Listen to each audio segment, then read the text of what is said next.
Hello ಸ್ನೇಹಿತರೆ, ನಾನು ನಿಮ್ಮ ಪೂಜಾ. ಇವತ್ತಿನ ವಿಡಿಯೋದಲ್ಲಿ ನಾನು ತವಾ ಫಿಶ್ ಫ್ರೈ ಮಾಡೋದನ್ನು ನಿಮಗೆ ಹೇಳ್ಕೊಡ್ತಾ ಇದ್ದೀನಿ. ನೋಡೋಣ ಬನ್ನಿ ಹೇಗೆ ಮಾಡೋದು ಅಂತ. ಮೊದಲಿಗೆ ನಾವು ಮೀನನ್ನು ನೀಟಾಗಿ ಕ್ಲೀನ್ ಮಾಡಿಕೊಂಡು ಚೆನ್ನಾಗಿ ಅದನ್ನು ನೀರಲ್ಲಿ ವಾಶ್ ಮಾಡ್ಕೋಬೇಕಾಗುತ್ತೆ.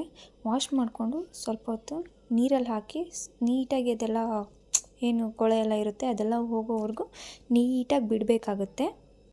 ವಾಶ್ ಆದ ನಂತರ ಅಲ್ಲಲ್ಲಿ ನಾವು ಅದನ್ನು ಕಟ್ ಮಾಡಬೇಕಾಗತ್ತೆ ಮೀನನ್ನು.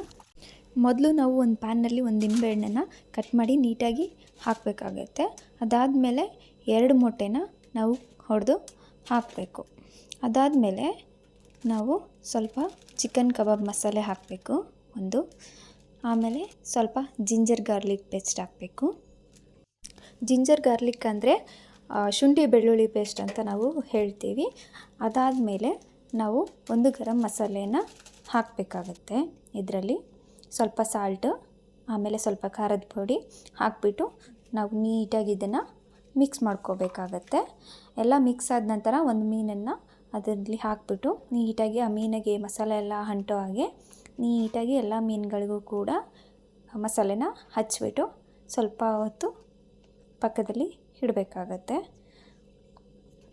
ನೀಟಾಗಿ ಎಲ್ಲ ಮೀನುಗಳಿಗೂ ಹಚ್ಚಬೇಕು ನೀಟಾಗಿ, ಅಂದರೆ ಅದರಲ್ಲಿ ಮಸಾಲೆ ಎಲ್ಲ ಅಂಟ್ಕೋಬೇಕಲ್ವ, ಅಂಟ್ಕೊಂಡ್ರೆ ತಾನೇ ನೀಟಾಗಿ ಟೇಸ್ಟ್ ಬರೋದು. ಮೇಲೆ ಸ್ವಲ್ಪ ಕೊತ್ತಂಬರಿ ಸೊಪ್ಪು ಹಾಕಬೇಕಾಗತ್ತೆ.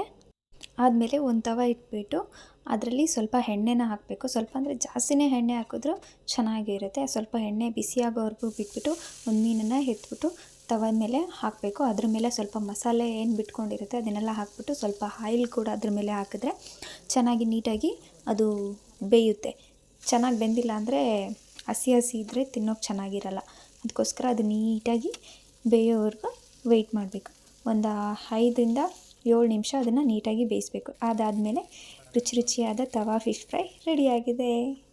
Thank you.